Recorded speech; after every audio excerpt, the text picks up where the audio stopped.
Hello team and welcome to another ATP Geopolitics video with myself, Jonathan MS Pierce. This is a Ukraine war frontline update for the 28th of May 2023. Let's get straight to it and we go to the northeast sector of Ukraine. That is Kupiansk down to Svatova to Kreminna, although they don't have the names on this map anymore. On my map that looks like this. So Kupiansk is here, Svatova, and then Kreminna further down to the south there.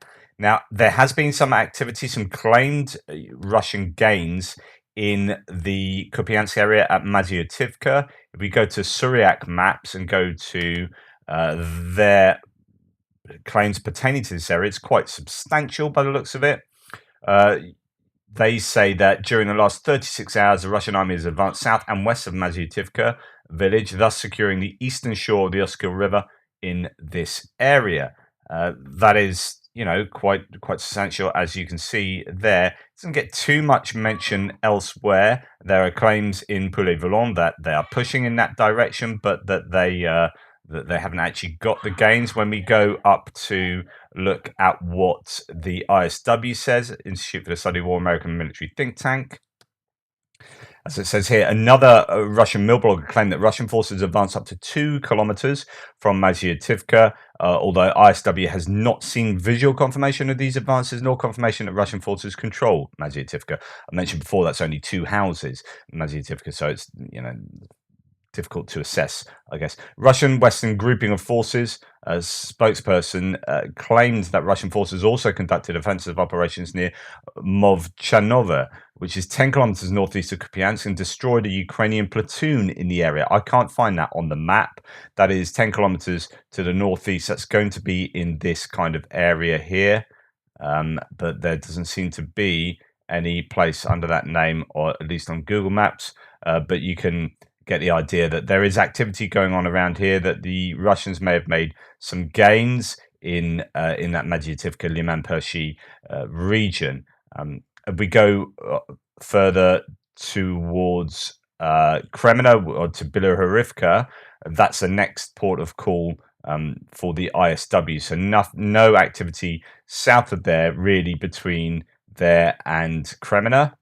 And then we come on to some interesting mapping changes from what I can see. Anyway, the ISW says geolocated footage published on May the 26th indicates that Russian forces likely advanced northwest of Bilohorivka, and gives this as the geolocated footage. Sorry, that's some mapping that supports that. So the geolocated footage here is of soldiers of the SSO working with a mortar on Russian positions near Lake Chumatsky Yerik in the Kreminsky forest, which is not far from the settlement of Hirivka, and gives this geolocation. So we'll just plug that in just to let you know that they are firing on that position there. And there is a video of that below from another source, talking about showing the mortar crew setting up first and then hitting that area. Hey, yeah, brilliant. As you can see, setting up a mortar, firing on a position, and that position is just there, as you can see, in that area, which is geolocated above. Okay, so let's find that geolocation. This is quite significant for territorial gains for the Russians, or at least confirmation of activity in this area. So previously, I've got Suryak maps and Deep State maps sort of generally agreeing that that's the area. I might need to check that out now because I haven't seen any overt changes recently there. But this is quite far behind the lines behind the Ukrainian lines in this area there. So there is mortar activity on Russian positions there. And indeed, when you then go and look at this map that discusses that, they have much greater Russian control to the west. So my map has Russian control sort of going up there, coming down, whereas this map has greater Russian control to the west, as mentioned, and that looks something like that yellow line there. So that is the disagreement with those maps. I don't know. It's probably quite dynamic in the forest, and you get people pushing on and getting pushed back. But it could be that the Russians can control much more of the Serebryansky forest than was previously thought. We shall see over the next week or so, I guess. And let's move on further down south to Bakhmut. So on my map, we'll come further down to the south here towards Bakhmut. There is Bakhmut as well, we know. And just to remind people that I have three different colors operating on my map here. The yellow is Deep State map. That shows the Russian lines as according to that pro-Ukrainian mapper. Red is Syriac maps, which is a pro-Russian mapper, giving the Russian lines. And blue is, again, the Russian lines as according to pro-Ukrainian mapper Andrew Perpetua. And so there has been some change in this area here near Orokovo-Vasilivka. This is Syriac maps more than anyone else showing that there has been some gains for the Ukrainians in that area. Syriac map says here, and in fact, this little pocket there is a change.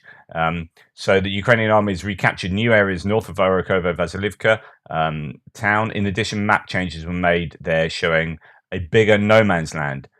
So that is what they have to say. Poulet-Volon shows that there is indeed pressure from the Ukrainians in that area, as well as further down south, just south of the Bakivka reservoir there, and north of Kromovo, where the Russians are pushing. So there is some different activity going on from both sides there. We go to the ISW, they say quite a bit about the Bakhmut situation. Russian military command may be transferring Donetsk People's Republic forces, so DNR forces to relieve Wagner Group in Bakhmut city. Okay, so the DNR seems to be replacing them in the city. The Russian transfer DNR elements to Bakhmut may decrease the tempo of Russian offensive operations in the Avdiivka Donetsk city line. So Russian attacks around Avdiivka appear to have been decreasing in recent days. And just to remind you where that is, so we're talking about Bakhmut. Bakhmut is up there. Avdiivka is further to the south here. I think that's about right. It's a bit annoying that they don't have the names on anymore, but there you go. So the Ukrainian General Staff reported on the 27th that Russian forces conducted 13 operations in eastern Ukraine. So 13 in the whole of eastern Ukraine, of which 7 attacks were in the Mariinka area. So Mariinka is getting half of the activity along the whole of the front line in the east. So this is what they're talking about in the east, but they could also be including right up there in the northeast as well. So it could be that 13 attacks all the way up and down there, of which 7 of them are in Mariinka, which is much further to the south here. And that means that Avdiivka and Bakhmut themselves are being somewhat quiet. So the Ukrainian General Staff previously reported that Russian forces attacked 20 times in Mariinka alone on the day that the Wagner forces declared victory over Bakhmut on May the 20th. So the Russian offensives around Avdiivka have been steadily decreasing since at least April the 8th, after the Russian military command attempted to intensify offensive operations near the settlement in mid-March. And the transfer of DNR units to Bakhmut may further slow Russian efforts on the Avdiivka front line. This is where you get an understanding of what might be going on in terms of operational strategy here. Like, you know, the choices that they're making in terms of defending Bakhmut and then attacking on the flanks, but using only resources that were localized anyway, and not taking from the counteroffensive pot, if you like. That has caused the Russians to supply Bakhmut with troops from elsewhere. They don't have the reserve capacity outside of the front line. So they're drawing troops from Avdiivka, the DNR forces, to pile into Bakhmut.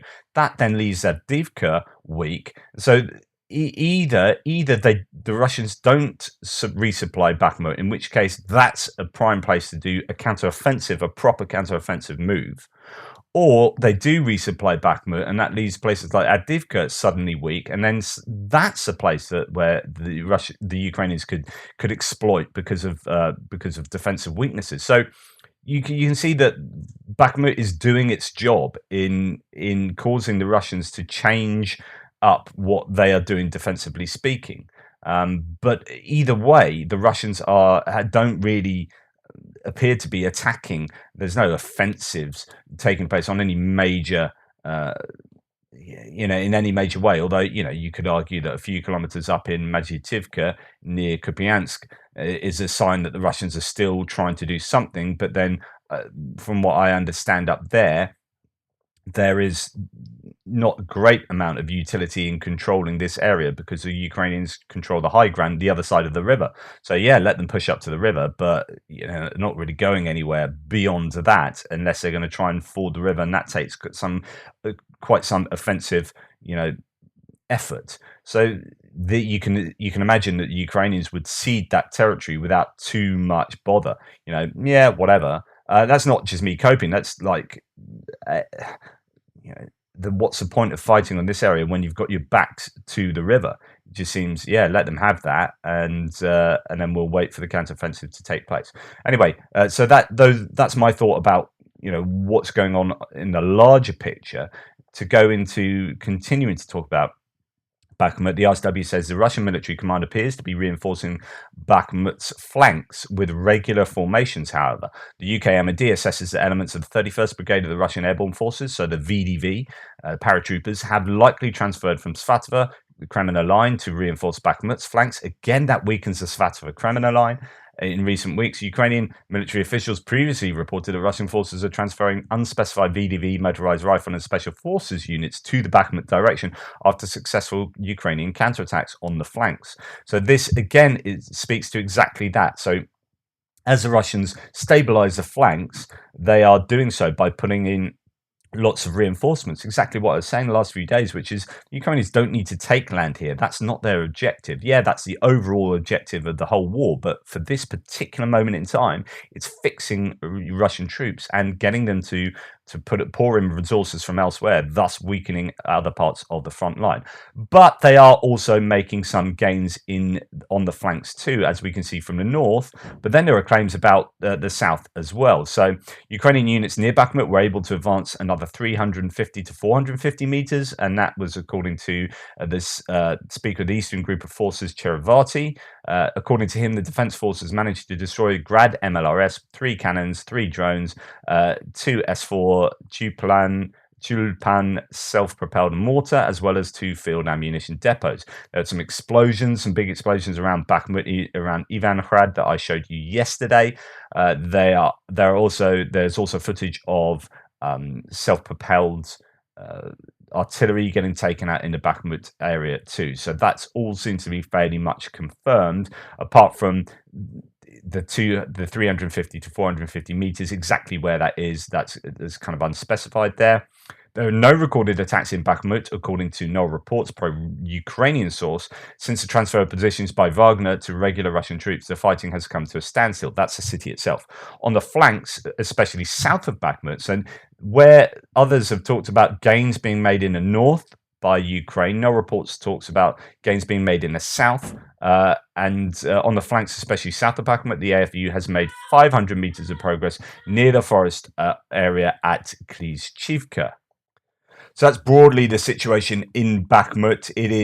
There are advances north and south. South, I've not seen any reflection of that in any of the mappers. It seems to be either a case of operational security or murky information space or stasis. One of those three explains that there's no mapping changes, but there are claims that there are gains for the Ukrainians in the Klishchivka area, and likewise there are claims of Ukrainian gains in the north, and that is reflected in the mapping as well. So it seems that Bakhmut appears to be doing its job still, I would claim. And then we come on down to Avdiivka, where the ISW continues its daily report by saying Ukrainian forces repelled Russian assaults on Pervomaisky and Siverny. So that's in the southwest.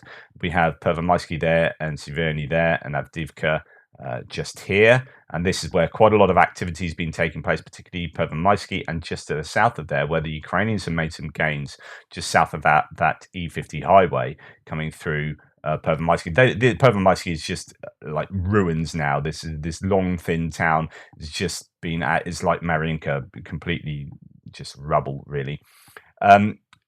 So, as mentioned here, there have been 7 attacks on Mariinka.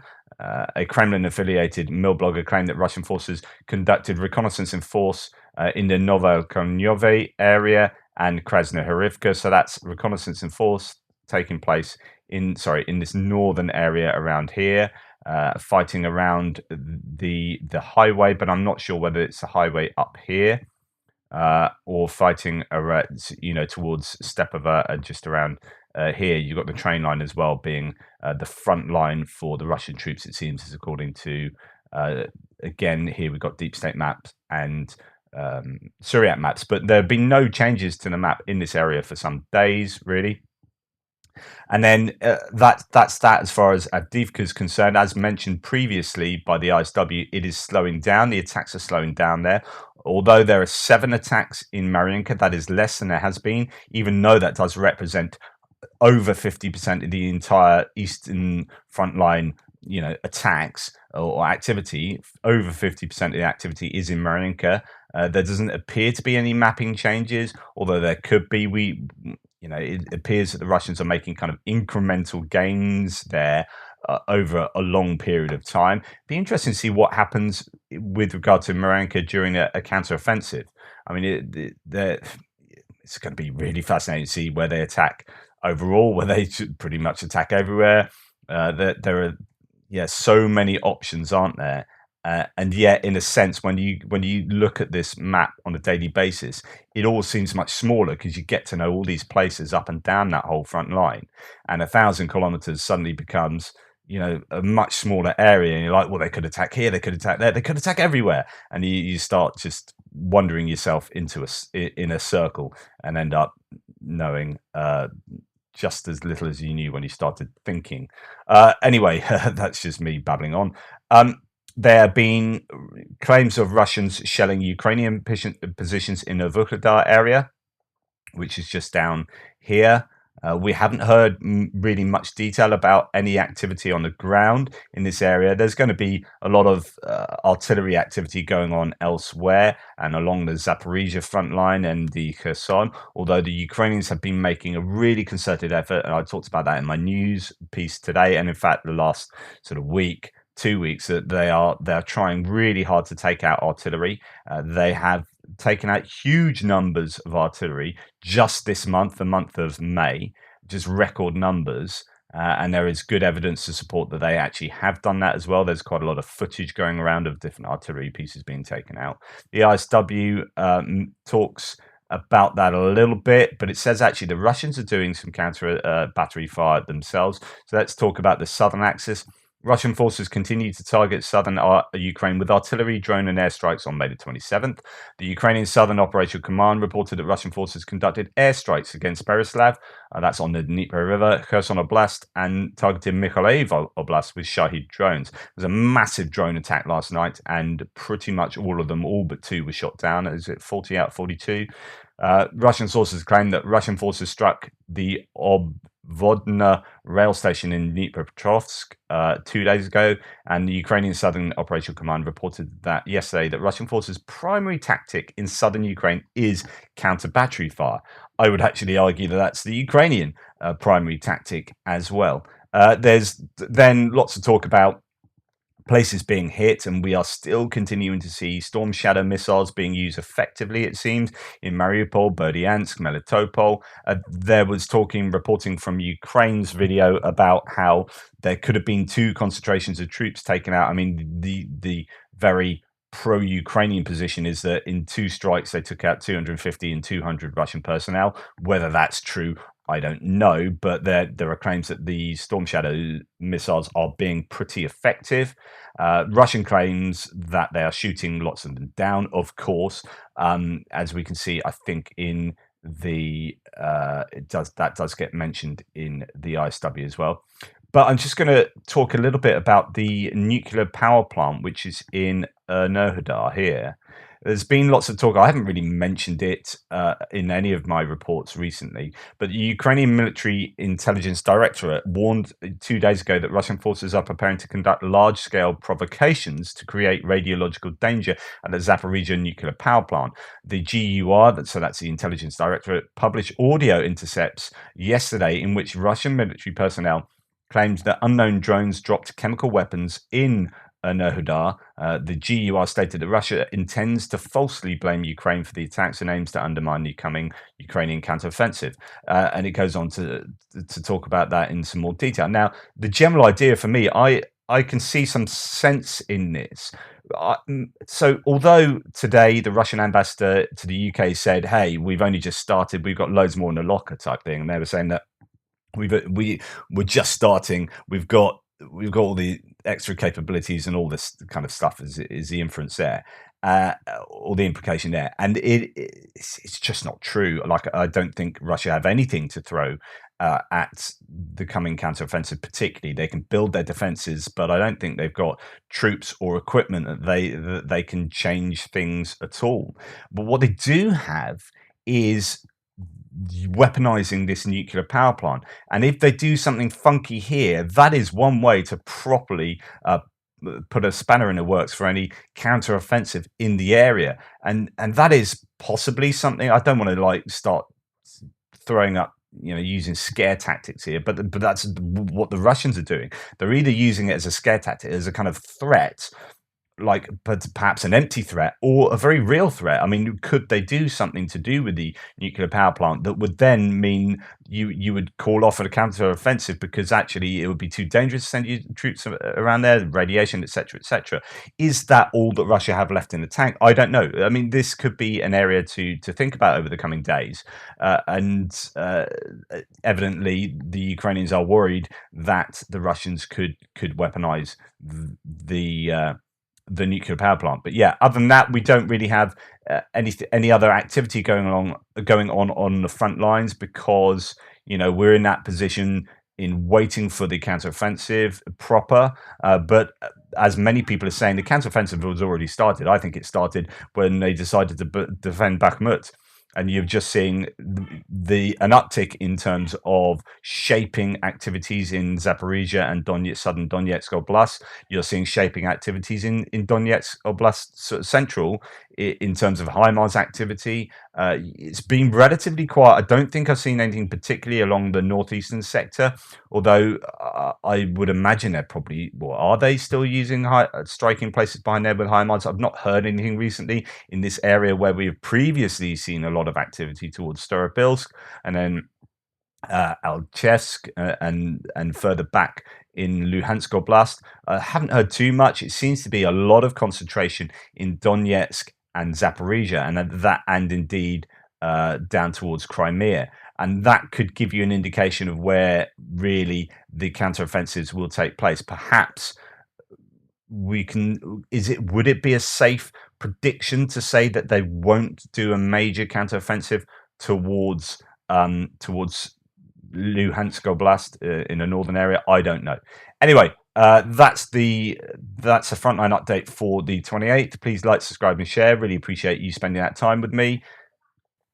And I guess the last thing I'll leave you with is a poll I gave for my members. And the question was, hey, members, so when do you think the counteroffensive will take place? Of course, this is just a poll of random people, right? It doesn't mean anything, but it's a point of interest. By the end of May, June, July, August, autumn. And I guess the other one, you only get 5 options. I'd love to put, it's already started. But most people seem to think June. And then a third of people think July, though, as well. So there is this idea that it could start taking place in a major way much later than we had originally envisaged. Or maybe these people hadn't. They had always thought that. Anyway, I'll leave you that. Take care, and I will speak to you later.